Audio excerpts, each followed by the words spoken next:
Alright, so we've got 3 stories that I wanted to talk about in today's video, starting out with the signing. This was from about 10 minutes ago, and it was ironically given out to a guy that was going through some heat over the past 24 hours.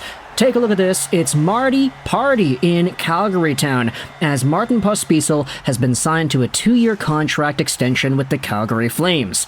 2 years, $1 million per, so about a $2 million contract if you wanted to do the math there. I know it's super complicated, but Pospisil, aside from the cross-checks to Brad Marchand, which you could debate or not debate, was worthy of getting a game misconduct. He has been a pretty alright player for the Calgary Flames, definitely not like the most important guy, but certainly a guy who's nice to have around. 24 years old, so he is fairly young, initially a Flames pick in the 2018 draft. So the fact that he eventually became an NHL player after initially being a 4th round guy, that's impressive. So to see him get a contract extension, see him extend beyond his ELC, that is nice to see, of course. This season, just in case you're wondering, Pospisil has 11 points in 34 games played, on pace for about 22 points in 66 total. This would be a pretty good progression upwards, especially considering that he has grown and developed so far in the Stockton Heat, the Calgary Wranglers, and then of course he had spent some time in different junior leagues in Austria and in the USHL. Again, not the most important guy in the world, but a nice signing for the Calgary Flames for sure. A good feel-good story for a guy that definitely has had his fair share of development the past little while. But aside from the Pospisil party getting started, the Marty party getting started, we had ourselves some other rumors that I wanted to talk about in this video too. Starting out with the Philadelphia Flyers. Frank Seravalli said this earlier today that they're reportedly looking for a first-round pick in exchange for defenseman Sean Walker. Will the market support that? We did a deep dive on Walker's game trade comparables and potential suitors on Daily Faceoff.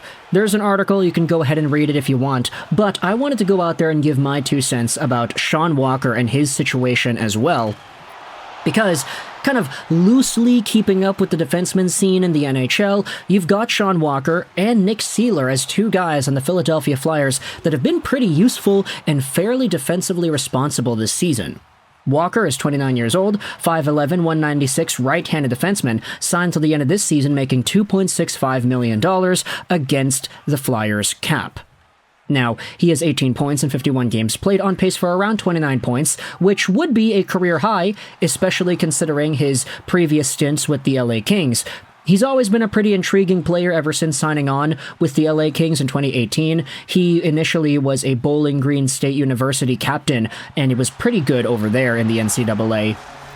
But after initially getting sent over to LA and then subsequently getting sent over to Philadelphia in that 3-team trade, Walker's in a spot now where if you talk about the defenseman depth on Philadelphia, there is an opportunity here for them to trade Walker away and still be okay.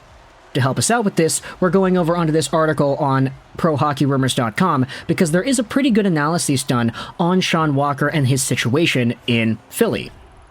This season is Walker's first away from the Kings, and he's made the most out of a change in scenery with 18 points in 51 games, already surpassing his point totals in each of his last 3 seasons. He's on an 82-game pace of 28 points, a mark that would break his previous career high by 4 points.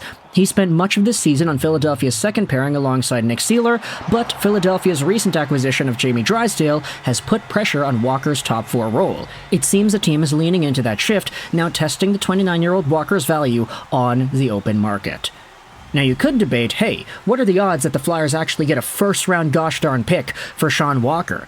I get it, this is not really the immediate profile that stands out as a first-round caliber guy, but I mean, if the Philadelphia Flyers are going to test their luck, they're going to try to leak it out into the media, hey, this is the price for this kind of a guy, we want a first-round pick, and that's that, then maybe there could be some sort of a team that bites, We've seen teams leak their reported asking prices into the media, and we have seen this actually work. The one that comes to my mind right away is Ben Sherratt from a few years ago. That guy was nowhere near a first-round pick. But then the Florida Panthers paid it up, and everybody was like, oh, right, okay.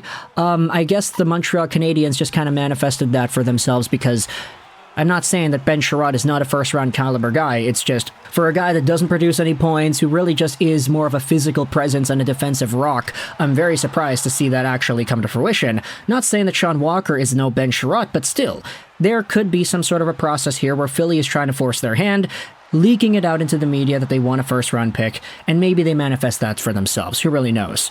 Now, on this same article, there is a conversation also happening about Vladimir Tarasenko of the Ottawa Senators, because there was another update, this one from Pierre LeBrun, talking about how Tarasenko has switched agents for the second time in 7 months, now being represented by Craig Oster of Newport Sports.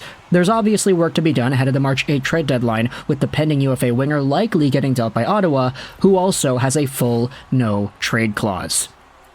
Now, if you go over to Tarasenko, he's had a pretty alright season himself. 32 years old, 6 feet, 225, left-handed right-wing sniper. $5 million a year is the AAV till the end of this season, and he has 33 points in 45 games played, on pace for about 59 points. Definitely not the same, 82-point season that he had in 21-22, but he's still on pace for over 20 goals on a bad Ottawa Senators team. I think a lot of Sens fans have been pretty happy, actually, seeing Tarasenko and the leadership role that he has provided for this team. I've seen a lot of people praising the heck out of this guy for sticking it out and just kind of living up to the reputation that he has on this Ottawa Senators team that is definitely struggling. Now, we all recognize as well that part of the reason it was smart for him to take a one-year deal was because if he tears it up with Ottawa, which I don't want to say he has or hasn't been, it's just kind of been all right, but he has the opportunity to get traded to another team at the trade deadline, and then he'll be a free agent in the offseason, so maybe he can repeat this whole process over again. Who really knows? He's 32 years old, and he's still very talented, so it's not like he's not going to have any earning potential by the time he's 33 or 34. Tarasenko's a guy who's just chilling, he's riding it out, he's riding the wave of NHL stardom, and with this move, he's hopefully going to get himself a new home by the time the trade deadline rolls around. Let's go back over onto the article and read what they have to say. Ottawa Senators winger Tarasenko has changed his agent again, and now he's represented by Craig Oster. Newport represents 6 other Senators, including Brady Tkachuk and Josh Norris. This is the second time Tarasenko has changed agents in the last 7 months, with his last change coming just before signing his one-year $5 million contract with Ottawa. Tarasenko, 32, has been mentioned as a possible rental option with the trade deadline approaching. He has 13 goals and 33 points through 45 games this season while playing on Ottawa's third line. That's pretty nuts, honestly, considering the fact that he's still been producing like this in a third-line role. Not to disrespect the Ottawa Senators or anything, I mean, we know that they've been struggling this year, but just taking a look at a lot of the depth and how everything's spread out throughout this system, it's very intriguing to me how Tarasenko, of all people, is placed on that third line. But I guess if it's working, right? Or is it not working? I don't really know. They have a system, though. It's been what they're familiar with. Giroux, Batherson, they're also right wings and on top of Tarasenko in this respect. Ridley Gregg is honestly a guy that I've liked a lot ever since his junior days, so seeing him get some mentorship from Tarasenko was a pretty good combination in my mind. And then, of course, Shane Pinto just coming back after the gambling scandal that happened in the summer. It's going to be nice for Tarasenko to be sort of the father figure on that line, and he's still being able to produce, so it's not like he's being held back by these guys in any respect. So when it comes to Tarasenko, of course, even though he may be in the 42nd percentile of NHL players, so bottom half of the league, there still is good value fantasy-wise over here. He's still in the top 20 percentile of players for goals and assists, which is definitely something you like to see for a guy on the third line, especially considering he's got probably a lot more scoring potential than just 33 points in 45 games played would indicate. Tarasenko could still be a very valuable option for a team heading into the playoffs this year, but we'll wait and see what happens then. For now, though, all we have to work with is the fact that his agency has changed once more to Craig Oster of Newport Sports. So, let me know your thoughts in the comment section below about these 3 pieces of news. The fact that Martin Pospisil has signed a contract with the Calgary Flames. We have Sean Walker trade rumors. The Flyers are looking for a first-round pick, as well as Vladimir Tarasenko changing his agents for the upcoming trade deadline in March. Let me know your thoughts in the comment section below about these 3 stories. I hope you enjoyed this video. And bye.